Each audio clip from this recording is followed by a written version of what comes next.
It's an ideal opportunity to discuss an alternate folklore, and time to get back to the Scandinavian frozen lands once more, given that on our first involvement with the Norse gods, we required more information to provide an astonishing video and depiction about these gods. This time around, more information and better subtleties will be given about the divinities, to fathom the Norse domain in more vital detail, on this new section, Norse Gods of Mythology Remake. Widely worshipped by the Germanic peoples of the Middle Ages, Odin, furious lord of ecstasy and inspiration, was the highest of deities and the chief of the Aesir tribe of gods and goddesses. Known as All-Father, among many other epithets, Odin was usually depicted with one eye and a long beard. He would often be accompanied by his familiars, the wolves Gary and Freki, and ravens Hugin and Munin, and rode an 8-legged horse named Sleipnir. Befitting his kingly stature, Odin was also a mighty warrior. It was said that he never lost a battle. There were even some who believed he could not lose a battle. Despite his military prowess, Odin defied many conventions of the warrior king archetype, so highly idealized by the Norse. While Odin kept his court at Asgard, one of the 9 realms in Norse mythology, he preferred to wander in the disguise of a traveler. He sought knowledge above all else, of his enemies and the future, and courted shamans, seers, and necromancers in order to attain it. He spoke in poetry and riddles and commanded beasts, even taking their forms upon occasion. Though hero gods, such as the mighty Thor, fought with brute strength and bravado, the trickster god Odin dismissed these tools in favor of craft and cunning. Odin's chief attributes were his wit, wile, and wisdom. Having cultivated the magical arts of Cedar, the set of rituals enabling foresight, Odin could see the future and commune with spirits and the dead. He was also a shapeshifter who could take the form of snakes, eagles, and other powerful creatures. Additionally, Odin spoke in poetic verse and had the power to bewitch humans into committing deeds outside their characters. Odin was often depicted with a staff or spear, but otherwise wielded no specific weapons. On multiple occasions, he consulted with the decapitated and embalmed head of Mimir, which revealed many secrets to him. As the All-Father and chief god of the diverse Norse pantheon, Odin figured prominently in all of the central mythological traditions, from the creation of the first humans, and the Aesir War that united the gods into a single pantheon, to the prophecies of Ragnarok marking the end of time. A paragon of strength and masculine virility, the storm god Thor was the fiercest of Norse deities. He was the son of Odin, the All-Father, and a member of the Aesir tribe of deities. Among his many abilities, Thor commanded storms and rain, and brought lightning and thunder. Due to his prodigious sexual appetite and his aptitude for impregnating women, Thor was also associated with fertility. He wielded a warhammer called Mjolnir, and was thought to have red hair and a red beard. Brave, powerful, and righteous, Thor fully embodied the hero archetype. Where Odin and Loki skulked and schemed, Thor faced his problems with a hammer in his hand and violence in his heart. Whenever a fearsome beast or wily Jotun threatened their peace, the gods generally turned to Thor for intervention. Thor hated many creatures, but none so much as Jormungandr, the sea serpent of Midgard, one of the 9 worlds and the home of humans. The monster eventually grew so large that it completely encircled Midgard and held its own tail in its mouth. During Ragnarok, the fate of the gods and the end of days for the Norse, Thor and Jormungandr were fated to meet again. According to the predictions offered by the Valva narrator of the Valispa, also in the Poetic Edda, the events of Ragnarok would begin when the serpent of Midgard released its tail from its mouth and wriggled onto dry land. There it would join its brother Fenrir, who would set the world aflame while Jormungandr filled the air with poison. Thor and Jormungandr would meet one last time, and while Thor was fated finally to kill his foe, he would sustain mortal wounds in the process. Thor would take 9 steps after felling the serpent before succumbing to the serpent's poison and dying. The great trickster god of the Norse pantheon, Loki was a devious deity known for his many schemes and deceptions. A shapeshifter, Loki's forms were as varied as the motives for his mischief, which included wealth, women, wisdom, and the sheer pleasure of his knavery. With Loki, appearances were never quite what they seemed. While Loki's antics frequently embroiled the gods in sticky situations, his tricks often rescued them from troubled times as well. Loki was the preeminent shapeshifter amongst the gods. On various occasions, he took the form of a salmon, a flea, a fly, and a mare. He also took the form of human beings, such as an old woman named Thuk, who fatefully refused to weep for the fallen Baldur. Loki married the goddess Sigyn, about whom little is known, except that by Loki she had a son named Nari or Narfi. Loki also reproduced with his mistress Angroda, a Jotun giantess who gave birth to 3 children, Hel, who ruled the eponymous underworld called Helheim, Jormungandr, the sea serpent of Midgard and arch-nemesis of Thor, and Fenrir, the massive wolf fated to slay Odin during Ragnarok. Loki gave birth to another of his children on his own. During an escapade in which he had taken the form of a mare, Loki was impregnated by a stallion called Svadilfari. Some time later, Loki birthed Sleipnir, the eight-legged horse, who was to become Odin's favorite mount. During Ragnarok, the sequence of events leading to the death and rebirth of the world, Loki was said to play a decisive role. Ragnarok's beginning would be marked by Loki's release from bondage, and the trickster would eventually join the side of the Jötnar in their conflict against the gods. Loki's children, Jormungandr and Fenrir, would also contribute to the demise of the gods. In the end, Loki himself would turn into a seal, and battle Heimdall, in which both were fated to die in the melee. Heimdall, the Watcher, was a Norse deity of the Aesir tribe, a god of keen eyesight and hearing, who stood ready to sound the Gjallarhorn at the beginning of Ragnarok. From what little evidence has survived, Heimdall appears to have been a protector of the deities and a guardian of the passages to and from the Nine Worlds. For his alleged role in granting wisdom and social order, he was also regarded as a father and patron to human beings. He had teeth of gold, and was said to have 9 mothers. See giants from among the Jötnar. These multiple mothers were likely a reference to the 9 worlds over which he kept watch. In any case, Heimdall appears to have been associated with the sea, gold, roosters, and rams. Befitting his status as a watchman, Heimdall possessed the keenest senses of sight and hearing among all the gods. Additionally, his sense of hearing was said to be so acute that he could hear grass grow and wool sprout from sheep. Heimdall carried a horn called the Gjallarhorn, meaning shrieking horn, or loudest horn. During Ragnarok, the sequence of events that would lead to the death of the gods and the destruction of the world, Heimdall was fated to play a decisive role.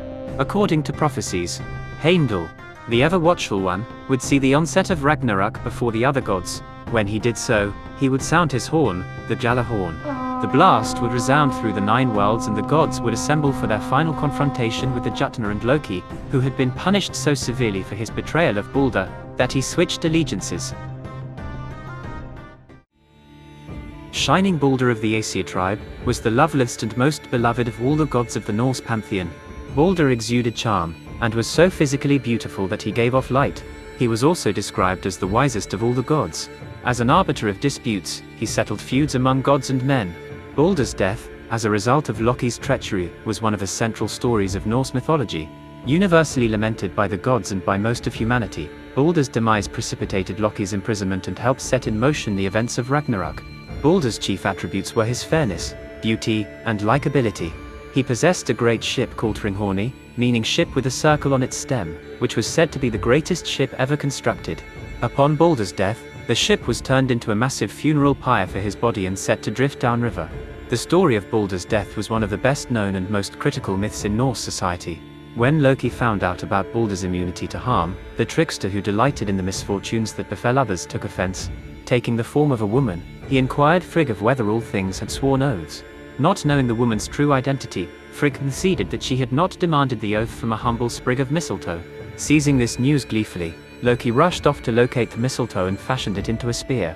When he returned to the gods, they were hurling missiles at Baldur and making sporting fun of his invulnerability.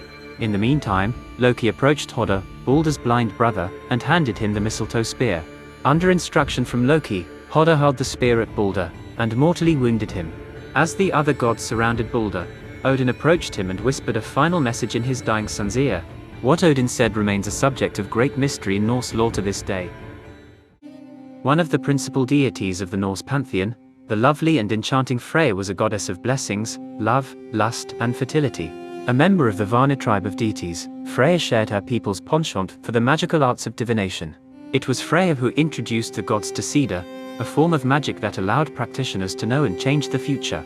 Freya was gentler and more agreeable than the other Norse deities. Where Thor accomplished his goals through aggression and Odin and Loki resorted to trickery, Freya achieved her ends with the gentler persuasions of gifts, beauty and sex. While Freya was often unselfish and helpful, she did have a darker side. Like the male gods, Freya had a taste for blood and fought fiercely in battle. It was said she took the lives of half the warriors ever slain in battle. While Freya did not typically wield weapons of war, she did possess many accoutrements of a different sort. One such item was a cloak made of falcon feathers, that gave the gift of flight to anyone who wore it. When she was not wearing it herself, Freya lent the cloak to companions and collaborators who agreed to do her bidding. Freya's most prized possession was likely the necklace or torque, known as Brisingamen. Brisingamen was made by dwarfs and purchased at a dear price. Freya guarded the necklace from any and all would-be thieves with a fiery passion. Freya was presented as a leading deity of the Vana and a player in the Aesir-Vana war. She was the wife of Hodda, with whom she had the daughters, Nos and Gersimi, who were so very beautiful, that afterwards, the most precious jewels were called by their names. When the two sides reached a peace settlement, Odin asked Freya to oversee the offering of sacrifices.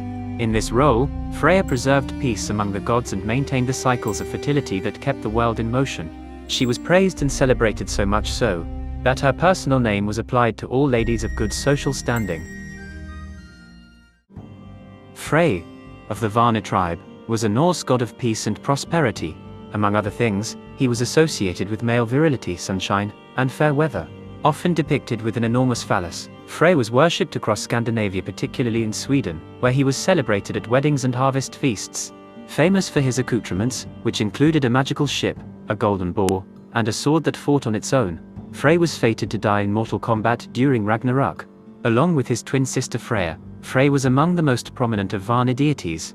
Brought to the Aesir as a hostage at the conclusion of Aesir-Vana war, he earned a prominent position in the Norse pantheon thanks to his charm and goodwill.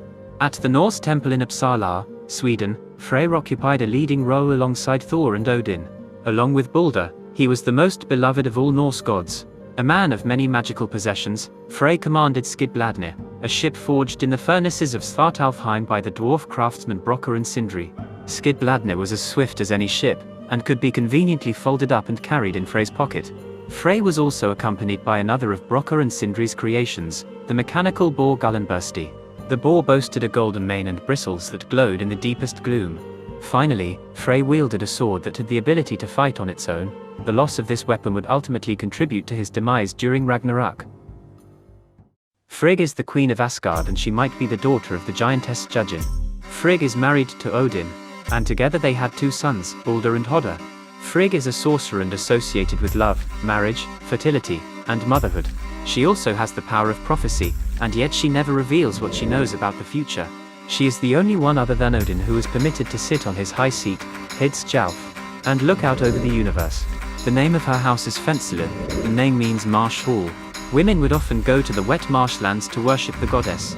She might be associated with Friday, but there are conflicting sources, so it could also be the goddess Freya. Like Freya, Frigg was a vulva, or practitioner of the magical art of cedar, and sought to divine or alter the future through ritual. While the two goddesses were often presented as separate deities, they likely evolved from a single deity whose personality oscillated violently enough to merit separate identities. Freya, for instance, was known for sexual indulgence and promiscuity. Frigg, meanwhile, was more conservative in her sexual morality. Frigg represents home and family.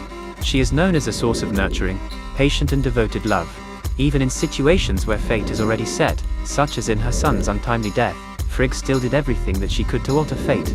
Frigg's main symbols include the full moon, the sky, the spinning wheel and spindle, mistletoe and silver, many of which are shown in artistic representations of the goddess. Tyr was one of the oldest Norse gods and a fairly famous one for Scandinavian people and those in love with Norse mythology. There are some records that he was even the leader of all Norse gods before Odin. He was a god of war and justice. Due to his actions during the binding of the wolf Fenrir, Tyr is often portrayed as the bravest among the Aesir gods. The one-armed god of the Norse pantheon, Tyr was a member of the Aesir tribe, who represented war and bloodshed. Somewhat paradoxically, he was also known as a bringer of justice and order. Tyr was more than just a brave warrior. He was also a reliable source of wisdom and a champion of justice. Tyr's most notable attribute was his missing right hand or arm, generally depicted as being severed at the wrist or forearm. This missing limb had been devoured by Fenrir, the ravenous giant wolf sired by Loki and the Jotun giantess Angroda. This story, briefly recounted in the Gylfaginning, emphasized Tyr's bravery, as well as his willingness to sacrifice for justice. Fenrir grew up in Asgard and lived among the gods, though only Tyr was brave enough to approach him. With Gleipnir in hand, the gods sought to trap the beast once more. He only consented to the game after Tyr agreed to place an arm in his mouth. The great wolf struggled against his bonds, and for the first time found that he could not break them. Realizing that the gods did not intend to release him, Fenrir bit down on Tyr's hand. It was foretold that Tyr will fight Garm, the hellhound of the underworld, and meet his demise. Even though the one-armed god fought bravely and managed to slay his foe, he suffered wounds that he could not recover from. This is how Tyr, the divine force of war and justice, met his end. In Norse mythology, Hel is the queen of the realm of the dead. Every single person who dies from an illness, age, or is considered a coward or dishonorable by the gods and goddesses will end up in her realm called Helheim. This, in relation to the Viking age, meant if you didn't die in battle you would simply just go to hell. Hel is a Jotun, and she is the daughter of the trickster Loki and the giantess Angroda. She has two siblings, the world serpent also known as Jormungandr, and the wolf Fenrir. They have no relationship with each other, and roam in separate places in the world. Her appearance is described as being half flesh-colored, just like a living human being, and half blue. Her personality traits are described as threatening, harsh, and cruel. It was Odin, the chief of the Aesir, who threw Hel down from the sky into the depths of the underworld.